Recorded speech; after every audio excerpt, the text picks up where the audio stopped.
अगर आप सही हो, आपका धर्म सही है, आपके ईश्वर सही हैं, आपके ईश्वर में बहुत दम है, चमत्कार है, सब कुछ आपके पास है, फिर डर किस चीज का? क्यों डिलीट किए? आज तक किसी भी हिंदू की ये हिम्मत नहीं हुई है कि वो किसी भी प्रकार की एफआईआर मेरे खिलाफ करा सके, क्योंकि वे अच्छी तरह से जानते हैं कि मैं सही हूं और वे गलत हैं। अब तक मेरी इतने आरएसएस के लोगों से, बजरंग दल के लोगों से बातचीत हुई है, बहुत बड़े बड़े लोगों से, विद्वान लोगों से बात हुई है, उन सभी लोगों ने इस बात को कभी सही नहीं कहा कि भगवान श्री राम के द्वारा सम्मुख ऋषि का जो वध किया गया था वो किसी भी सूरत में सही था। इसीलिए हिंदुओं को ये समझना पड़ेगा, चाहे वो बजरंग दल हो, चाहे आरएसएस के लोग हों, चाहे वो विश्व हिंदू परिषद हो, तो मैं ऐसा नहीं मानता हूँ कि ये लोग कहीं पर इतने असभ्य, इतने घृणित व्यवहार करने वाले हो सकते हैं। प्रथा का विरोध किया, उसके बाद दयानंद सरस्वती कौन थे? क्या वो हिंदू नहीं थे?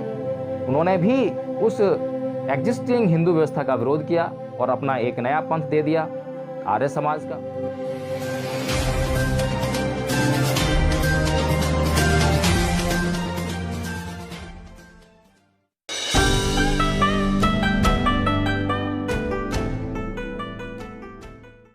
नाही वेरेन वेरानि समन्तित कुदाचरंग अवेरेन चै समन्ति ऐस धमो सनतनो अकोछिमंग अवधिमंग अजीनिमंग आहासिमे ये चैतंग उपनहंती वेरंग तेसंग न सम्मति। जी हाँ साथियों, ये दो गाथाएं धम्पद की हर एक बौद्ध को हमेशा याद रखनी चाहिए और अपने दिमाग में, दिल में अच्छी तरह से उनको बिठा लेना चाहिए, क्योंकि एक बौद्ध को अबौद्ध लोगों के व्यवहार से हमेशा रूबरू होना पड़ता है। और जब अबौद्ध किसी बौद्ध को मिलते हैं तो उनके आचरण में कितनी अभद्रता होती है, कितनी असभ्यता होती है, इसका अंदाज़ा आप लगा सकते हैं। अगर मैं आपको कल का अपना एक वाक़या बताऊं तो कल सुबह सुबह मेरे पास एक फ़ोन आया, जिसमें कि जो व्यक्ति फ़ोन कर रहा था वह बता रहा था कि वह यादव समाज से है और बजरंग दल से ताल्लुक़ रखता है। और जैसे ही उसने मुझे फ़ोन किया तो फ़ोन उठाते ही उसने गालियों की बौछार शुरू कर दी। सिर्फ गालियाँ, गालियों के अलावा कुछ नहीं। उसकी शिकायत थी कि मैं हिंदू धर्म के खिलाफ अनाप शनाप वीडियो बनाता हूँ। मैंने जब उससे 2-3 मिनट के बाद जब उससे ये पूछा कि भाई तुम्हें कुछ और बोलना है, कुछ और गालियाँ शेष रह गई हैं, तो अगर तुम्हारी बात पूरी हो गई हो तो मैं बोलूं, तो उसके बाद उसने थोड़ी सी इजाज़त दी, मोहलत दी। तो मैंने सबसे पहले उसे यह कहा कि भाई क्या तेरी माँ मेरी माँ नहीं है? तो वह सोच में पड़ गया, क्योंकि जो माँ और बेटे का जो संबंध है वह इस प्रकार का है कि एक बार के लिए पूत कपूत हो सकता है, लेकिन माता को माता नहीं हो सकती। अगर एक बार के लिए उसने अपनी माँ की सेवा ना की हो और उस माँ की, उसकी माँ की सेवा करने के लिए मैं वहाँ पर हाजिर हो जाऊँ, तो क्या वह मेरी माता नहीं है? अगर मैं उसकी माँ को अपनी माँ मानता हूँ और उसकी माँ मेरी माँ है, तो क्या मेरी माँ उसकी माँ नहीं हुई? इसी तरीके से क्या हिंदू लोग, ब्राह्मण लोग, जो हिंदू धर्म के मानने वाले लोग हैं, क्या वे इस बात से इनकार कर सकते हैं कि मेरी माँ उनकी माँ नहीं है, मेरी बहन उनकी बहन नहीं है? जो ये सांसारिक जो संबंधों का जो ताना बाना है, उसमें हमें इस तरह से व्यवहार नहीं करना चाहिए कि हम एक दूसरे की माँ बहन बेटियों की इज्जत उसी तरह से करें जिस तरह से कि हम अपनी माँ बहन बेटियों की इज्जत कराना चाहते हैं। यदि मेरी बात सही है तो उस व्यक्ति ने मुझे 10 मिनट तक, 15 मिनट तक जितनी भी गालियां दी और मैंने बड़ी शांति से सुनी, क्योंकि मुझे ऐसा लग रहा था कि ये व्यक्ति मुझे गाली नहीं दे रहा, यह व्यक्ति अपनी ही माँ और बहन को पता नहीं क्यों इतना उल्टा सीधा बोल रहा है। बड़ी शांति और धैर्य से सुना। उसके बाद मैंने उसको थोड़ा समझाने का प्रयास किया। जब मैंने उससे ये बात की कि भाई मैंने कभी भी अपने किसी भी वक्तव्य में किसी हिंदू को गाली तो नहीं दी, मैं कभी भी अभद्रतापूर्ण व्यवहार नहीं करता हूँ, गाली गलौज का भाषा इस्तेमाल नहीं करता हूँ। मेरे किसी भी वक्तव्य में अगर कोई बता दे कि मैंने कभी गाली गलौज की भाषा का इस्तेमाल किया हो, क्रोध का इस्तेमाल किया हो, तो मैं अपनी गलती मानकर उसे कभी ना दोहराने का वचन दूंगा, और जो सज़ा आप लोगों को देनी हो मैं उसके लिए तैयार रहूँगा। लेकिन यदि मैं सभ्यतापूर्वक आपसे व्यवहार कर रहा हूँ, शांतिपूर्वक बातें कर रहा हूँ, तर्क रख रहा हूँ, कुछ फैक्ट्स आपको दे रहा हूँ, तो ये आपका कर्तव्य बनता है, हर एक हिंदू का कर्तव्य बनता है कि वह उस पर चिंतन मनन करे। और मैं कोई पहला व्यक्ति नहीं हूँ जिसने किसी व्यवस्था का विरोध किया हो। मैंने उसे समझाने का प्रयास किया कि भाई राजा राम मोहन राय कौन थे, वो भी तो हिंदू थे, उन्होंने सती प्रथा का विरोध किया। उसके बाद दयानंद सरस्वती कौन थे, क्या वो हिंदू नहीं थे, उन्होंने भी उस एग्जिस्टिंग हिंदू व्यवस्था का विरोध किया और अपना एक नया पंथ दे दिया, आर्य समाज का। वेदों में उन्होंने आस्था रखी और उन्होंने ये सत्याप्रकाश नाम की किताब रचकर उन्होंने यही तो कहा ना कि सत्याप्रकाश पढ़ लीजिए, सारे धर्म पढ़ लिया आपने, सत्याप्रकाश में उन्होंने सारा निचोड़ दे दिया है।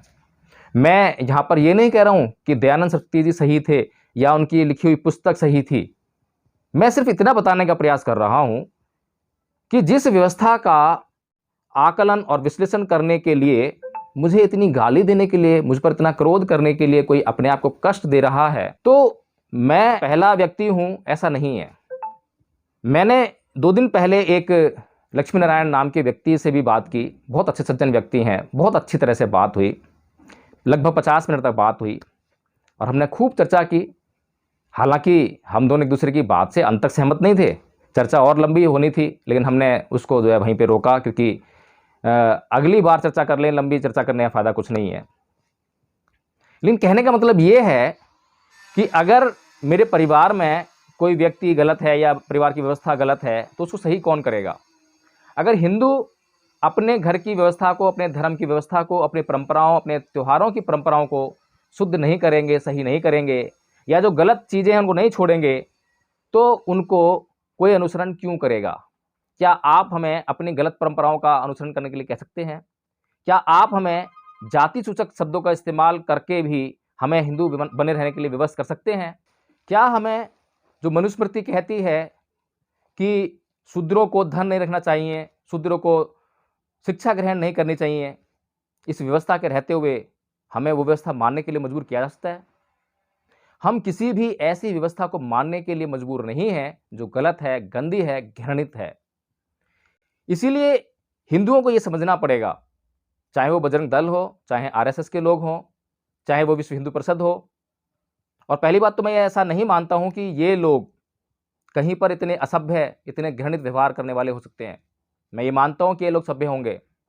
अगर वास्तव में ये धार्मिक लोग हैं, धर्म को फैलाना चाहते हैं, अपने धर्म का प्रचार प्रसार करना चाहते हैं, अपने धर्म को बनाए रखना चाहते हैं, तो इनको सभ्यता का परिचय देना ही होगा। असभ्यता, अभद्रतापूर्ण और क्रोध से ये लोग किसी को जीत नहीं सकते हैं।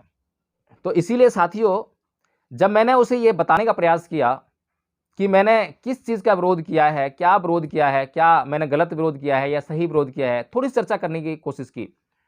अब पता नहीं कितना दिमाग से पैदल व्यक्ति था, बिल्कुल ही मूर्ख व्यक्ति था। जब मैंने उससे कहा कि भाई भगवान राम ने शंभुक ऋषि का वध क्यों किया, वह बोलता है कि उस समय जो व्यवस्था थी, वर्ण व्यवस्था, वो बिल्कुल ठीक थी। जब शूद्र को पढ़ने का अधिकार नहीं है तो उसने पढ़ने की कोशिश क्यों की? ये बात सुनकर मैं समझ गया कि यह व्यक्ति बिल्कुल मूर्ख है, नितांत मूर्ख है। अब तक मेरी इतने आरएसएस के लोगों से, बजरंग दल के लोगों से बातचीत हुई है, बहुत बड़े-बड़े लोगों से, विद्वान लोगों से बात हुई है। उन सभी लोगों ने इस बात को कभी सही नहीं कहा कि भगवान श्री राम के द्वारा शंभुक ऋषि का जो वध किया गया था, वो किसी भी सूरत में सही था, धार्मिक था।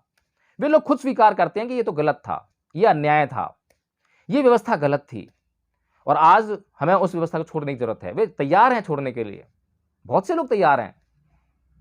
और इसीलिए आज बहुत बड़े पैमाने पर जो हिंदू समझदार हो रहे हैं, तर्क करना जान रहे हैं, पढ़ लिख रहे हैं, वे हिंदू धर्म को इसीलिए छोड़ रहे हैं क्योंकि हिंदू धर्म में परिवर्तन की गुंजाइश नहीं है। वेदों को अपौरुषेय बताया गया है, अपरिवर्तनीय बताया गया है, उनके अंदर किसी परिवर्तन की गुंजाइश नहीं है, पत्थर की लकीर बताया गया है। इसीलिए बहुत सारे हिंदू हिंदू धर्म को छोड़कर, क्योंकि वहां कोई परिवर्तन नहीं हो सकता, वर्ण व्यवस्था है तो बनी रहेगी। गांधी जी ने भी उसको जो है यही कहा था, बाबा साहब डॉक्टर भीमराव अम्बेडकर को, कि अगर वर्ण व्यवस्था हिंदू धर्म से निकाल दी जाए तो हिंदू धर्म का कला ही ढह जाएगा, क्योंकि वर्णाश्रम व्यवस्था हिंदू धर्म की आत्मा है, आधार है। तो इस तरह की अगर व्यवस्था आप बनाए रखना चाहते हैं, तो आपको एक बात निश्चित करनी होगी कि आप किसी भी व्यक्ति को विवश नहीं कर सकते कुछ भी मानने के लिए। और यदि आपकी गलत व्यवस्था का कोई विरोध करता है, तो आपको स्वतंत्र छोड़ना पड़ेगा। आपको यह स्वतंत्रता देनी पड़ेगी कि भई आपको जो आलोचना करनी है, आलोचना कीजिए, लेकिन उसमें हमारे लिए अपमान नहीं होना चाहिए, घृणा नहीं होनी चाहिए, गाली-गलौज नहीं होनी चाहिए।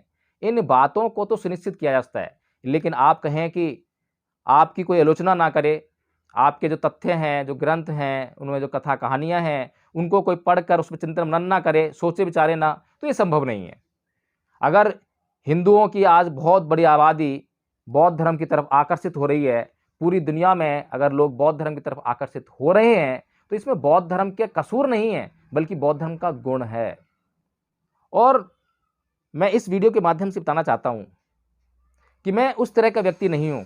कहीं आप सोचें कि मैं उन लोगों की तरह गाली का जवाब गाली से दूँगा, क्रोध का जवाब क्रोध से दूँगा, मैं नहीं मानता। क्योंकि गाली आदमी जब देता है, जब वो क्रोध से भरा होता है, और क्रोध से भरा हुआ व्यक्ति अपना नुकसान करता है। सामने वाले का नुकसान हो या ना हो, लेकिन सबसे पहले ये निश्चित हो जाता है कि वह अपना नुकसान कर रहा है। इसीलिए मैं कभी भी किसी भी व्यक्ति के गाली देने पर, क्रोध करने पर मैं विचलित नहीं होता। गाली क्या है? जो शब्द उसने इस्तेमाल किए, क्या दूसरी भाषा का व्यक्ति उन शब्दों को सुनकर उसमें कोई रिएक्शन दे सकता है क्या? मतलब ही नहीं है। शब्द तो शब्द है, शब्द व्यवहार के लिए हैं। शब्द हमें पीड़ित नहीं कर सकते। अगर हम ये जान जाएँ कि सिर्फ़ ये शब्द हैं और शब्दों की वैल्यू अगर हम समझ जाएँ, तो शब्द हमें कभी पीड़ा नहीं दे सकते। इसीलिए मेरा ये अनुरोध है कि अगर किसी भी व्यक्ति को मेरे किसी भी वीडियो से कोई भी पीड़ा हुई हो, अगर कोई भी पीड़ा हुई है, किसी भी रूप में पीड़ा हुई है, तो सबसे पहले तो मैं उनसे माफ़ी माँगना चाहता हूँ, क्योंकि मेरी वजह से उन्हें किसी भी सूरत में कोई पीड़ा हुई है। लेकिन मैं अपने आप को उनकी पीड़ा के लिए गुनहगार नहीं मानता। क्षमा प्रार्थी अवश्य हूँ, क्योंकि मैं किसी को पीड़ा देना नहीं चाहता। मैं सबके लिए सुख की कामना करता हूँ, मंगल की कामना करता हूँ, सभी लोग सुखी हों, सबका कल्याण हो, किसी को किसी प्रकार का दुःख ना हो। लेकिन मैं कोई व्यक्ति मूर्खतापूर्ण व्यवहार करके, मूर्ख बनकर चीज़ों को ना समझने का प्रयास करे और उसके कारण वो पीड़ित होता रहे, तो उसके लिए मैं ज़िम्मेदार नहीं हूँ। क्योंकि बुद्ध ने कहा है, और मैंने उस व्यक्ति को भी ये बताया कि भैया बुद्ध ने हमें ये समझाया है कि असेवना च बालानंग पंडितानं च सेवना पूजा च पूजनीयानंग एतं मंगलमुत्तमं। यानी कि मूर्खों की संगति नहीं करना, पंडित लोगों की संगति करना। और जब इतनी देर से मैं सुन रहा था उसको, और जो मैंने 2-3 बातें करी, तो उससे मैं जान गया कि मैं मूर्ख से बात कर रहा हूँ। तो मैंने उसको यह बात कहकर और अपनी बात को समाप्त करने का प्रयास किया कि भाई मैं आपसे और आगे बात नहीं कर सकता। जहाँ बात करने की संभावना नहीं है, सामने वाले व्यक्ति का कोई स्टेटस नहीं है, सामने वाले व्यक्ति का जो मानसिक स्तर नहीं है कोई बात को समझने का, तो मेरा बात करना व्यर्थ है, मैं क्यों बात करूँ? तो कोई व्यक्ति मुझे ज़बरदस्ती बात नहीं कर सकता, मुझसे ज़बरदस्ती नहीं रचता। हाँ, अगर मेरे किसी भी कृत्य से आपको ऐसा लगता है, मेरे किसी भी वीडियो से आपको ऐसा लगता है कि वह गैर कानूनी है, वह गैर संवैधानिक है, तो आप कानून का सहारा लेकर, संविधान का सहारा लेकर, इस देश में न्यायिक व्यवस्था मौजूद है, न्यायालय मौजूद हैं, आपके लिए दरवाजे खुले हुए हैं, आप मेरे खिलाफ कोई भी कानूनी कार्रवाई कर सकते हैं। आज तक किसी भी हिंदू की ये हिम्मत नहीं हुई है कि वो किसी भी प्रकार की एफआईआर मेरे खिलाफ करा सके, क्योंकि वे अच्छी तरह से जानते हैं कि मैं सही हूं और वे गलत हैं। जिस प्रकार से कि परम पूज्य बाबा साहेब डॉक्टर भीमराव अम्बेडकर ने 25 दिसंबर 1927 को मनुस्मृति का दहन किया था, और किसी भी हिंदू की ये हिम्मत नहीं हुई थी कि उनके खिलाफ एफआईआर दर्ज करा दे। उस समय अंग्रेजों की न्यायिक व्यवस्था थी। आज तो मनुवादी व्यवस्था है, आज तो मनुवादी लोगों की सरकार है। आज तो आप ये कदम उठा सकते हैं। आपको एक बात और याद दिला दूं, ये पहला प्रकरण नहीं है। और आप क्यों घबराते हैं? क्योंकि पेरियर रामास्वामी जी ने सच्ची रामायण की चाबी नामक किताब लिखी थी, और ललय सिंह यादव जी ने उसका हिंदी अनुवाद किया। वो तमिल में लिखी थी, तो उसका इंग्लिश में अनुवाद किया ललय सिंह यादव जी ने। और जब वह यूपी में प्रचारित हुई, तो उसको बैन करने के लिए उनके ऊपर एक एफआईआर दर्ज कराई गई और उनकी सारी किताबें जब्त कर ली गईं। जब वह केस इलाहाबाद हाई कोर्ट में गया, तो इलाहाबाद हाई कोर्ट ने पेरियार ललित सिंह यादव जी के फेवर में फैसला सुनाया और हिंदू यही नहीं रुके, उस फैसले से आहत होकर वे सुप्रीम कोर्ट गए और सुप्रीम कोर्ट में भी उनको मुंह की खानी पड़ी। एक बार आप सच्ची रामायण पढ़ लें तो मेरे वीडियोज में क्या कह रहा हूँ आपको समझ में आ जाएगा कि मैं बहुत कम कह रहा हूँ, कुछ भी नहीं कह रहा हूँ। और जिस तरीके से कह रहा हूँ उसमें बड़ी सभ्यता है, आपके लिए बड़ा सम्मान है। आपके लिए सिर्फ एक निमंत्रण है, आमंत्रण है कि आप सिर्फ मेरी बात को सुनने का प्रयास करें और तथ्यों की खोज करें। मैं आपसे कभी ये नहीं कहता कि आप मेरी बात मान लें। मैं कभी किसी व्यक्ति से ये नहीं कहता कि आप मेरी बात को मानकर उसका सीधा अनुसरण कर लें। मैं कभी किसी व्यक्ति को ये नहीं कहता कि आप बौद्ध बन जाओ। मैं हर व्यक्ति को यही कहता हूं कि मेरी बात को मान मत लेना, जब तक कि आप उसकी खुद जांच ना कर लो, मान मत लेना। लेकिन आप लोग तो सिर्फ आमादा हैं कि आपकी बात को माना जाए, आपकी गालियों को सुना जाए, आप जितना भी गलत काम करते हैं उसको मान लिया जाए और उसको सही मानकर जो है उसका आचरण कर लिया जाए। ये पॉसिबल नहीं है। और मैं बता दूं कि व्हाट्सएप की मैं आपको इसकी स्क्रीनशॉट्स आपको मैं इस पर फ्लैश करा देता हूँ वीडियोज़ की जो है, उसकी पूरी चैट आप देखेंगे तो जो गालियाँ उसने लिखी थी, जितनी भी भाषा उसने लिखी थी, वो तुरंत के तुरंत डिलीट करता गया। डिलीट क्यों की भाई? अगर आप सही हो, आपका धर्म सही है, आपके ईश्वर सही हैं, आपके ईश्वर में बहुत दम है, चमत्कार है, सब कुछ आपके पास है, फिर डर किस चीज़ का? क्यों डिलीट किए? मैं तो आपको कोई क्रोध भी नहीं किया, गाली के जवाब गाली नहीं दी, एक भी गाली आपको नहीं दी मैंने, एक अपमानजनक शब्द आपको नहीं बोला मैंने। फिर किस बात से आप डर गए जो आपने वो डिलीट कर दिए मैसेज? क्योंकि आपकी जो व्यवस्था है झूठ पर आधारित है। झूठ, झूठ और झूठ के सिवाय आपके पास कुछ नहीं है। इसीलिए हम कहते हैं कि ये जो हिंदू धर्म की जो व्यवस्था है, इसको एक दिन ढहना पड़ेगा। अगर हिंदू लोग इसको समझदारी से काम लेते हुए अपने आप को बौद्ध धर्म में परिवर्तित कर लेते हैं, तो ये उनके लिए सम्मानजनक स्थिति होगी। नहीं तो एक दिन ऐसा आएगा कि धीरे धीरे एक एक करके हिंदू लोग बौद्ध बनते जाएंगे और यह पूरा देश बौद्ध में होना है। क्योंकि बुद्ध कभी भी किसी को मानने के लिए नहीं कहते। बुद्ध पूरा खुला निमंत्रण देते हैं, पूरी आज़ादी देते हैं, स्वतंत्रता देते हैं कि किसी भी बात को मान मत लेना। सबसे पहले प्रश्न करना, खोज करना, और जब प्रश्न के द्वारा तुम्हें, खोज के द्वारा जब तुम्हें वह चीज़ मिल जाए तभी उसको मानना, और जब मिल जाएगी तो मानने की आवश्यकता भी नहीं रह जाएगी। तो आपकी जो व्यवस्था है और हमारी जो व्यवस्था है, बड़ा जमीन आसमान का अंतर है। जो हमारी व्यवस्था है पूरी तरह सच्चाई पर आधारित है। और अगर मैं चैलेंज करता हूं कि अगर आपकी व्यवस्था में तनिक भी सच्चाई है तो आप उसे साबित करने के लिए कोर्ट जाइए। मेरे खिलाफ गाली गलौज करने से या मुझ पर हमला करने से आपको कुछ नहीं मिलने वाला। मेरी अगर आपने हत्या कर भी दी तो मैं अपना काम अब तक जितना कर चुका हूं वह काफ़ी है। मैं उससे पूरी तरह से संतुष्ट हूं। लेकिन मैं यही गुजारिश करूंगा कि मेरी हत्या का दोष भी आप पर ना लगे, उसका भी पाप आप क्यों कमाएं, क्यों आप उसको सजा भुगतें। अच्छा हो कि आप जो है थोड़ा सा चिंतन मनन करें, क्योंकि बौद्ध धर्म भी इसी देश का धर्म है, कोई बाहर से आया हुआ विदेशी धर्म नहीं है। इसी देश का धर्म है, इसी देश की जो संस्कृति है, इस देश की जो परंपराएं हैं, उससे बहुत जल्दी उसका संपर्क आराम से हो सकता है। बस समस्या यह है कि जो आपका आलस है, आपका जो निकट्टूपन है, जो परिश्रम ना करने की जो परेशानी आपके अंदर है, वह छूट जाएगी। क्योंकि बुद्ध परिश्रम करने के लिए बोलते हैं। आपको चमत्कारों से किसी भी चीज़ को मिलने की उम्मीद वो छुड़ा देते हैं कि आपको चमत्कारों से कोई चीज़ मिलने वाली नहीं है। आप किसी से कुछ मांगो और आपको मिल जाए, वो पॉसिबल नहीं है। उसके लिए हर चीज़ के लिए परिश्रम करना पड़ेगा। सीधी सीधी सी बात ये बोलते हैं। तो साथियों, मैं इस वीडियो को समाप्त करता हूं और फिर से गुजारिश करता हूं, अगर किसी व्यक्ति की भावनाएं मेरे द्वारा आहत हो रही हों, मेरे किसी भी वीडियो के द्वारा उसे कोई पीड़ा हो रही हो, सबसे पहले मैं क्षमा प्रार्थी हूं। और उसके बाद मैं अपने शब्दों को कभी वापस नहीं ले रहा हूं। मैं उनसे कभी भी मुकर नहीं रहा हूं। जो मैंने कहा है। अगर किसी को बहुत ज़्यादा पीड़ा हो रही है तो कृपया करके गाली गलौज और क्रोध करके अपने आप को न जलाएं, क्योंकि मुझ पर कोई फ़र्क नहीं पड़ने वाला है। आप पर फ़र्क ज़रूर पड़ रहा है। आपका जो तन बदन जिसमें आग लगी रहती है वो आपको जला रहा है। तो आप जो है वो ना करके आप मेरे खिलाफ जो है कानून का सहारा ले सकते हैं। मेरे खिलाफ एफआईआर कराइए। आपको जो है दूध का दूध और पानी का पानी बिल्कुल मिल जाएगा। कुछ भी नहीं होना है। आप कोर्ट कचहरी जब जाएंगे तो आपको अपनी बात रखने की आपको मोहलत मिलेगी और मुझे भी अपनी बात कहने का मौका मिलेगा। और आज तो मनुवादी सरकार है, मनुवादी व्यवस्था है। आपके लिए आसानी ही आसानी है, मेरे लिए तो परेशानी परेशानी है। मैं फिर भी आपको जो है यह चुनौती दे रहा हूँ और आपको आमंत्रित करता हूँ, निमंत्रण दे रहा हूँ कि आप जो है इस व्यवस्था का सहारा लीजिए। जय भीम, नमो बुद्धाय।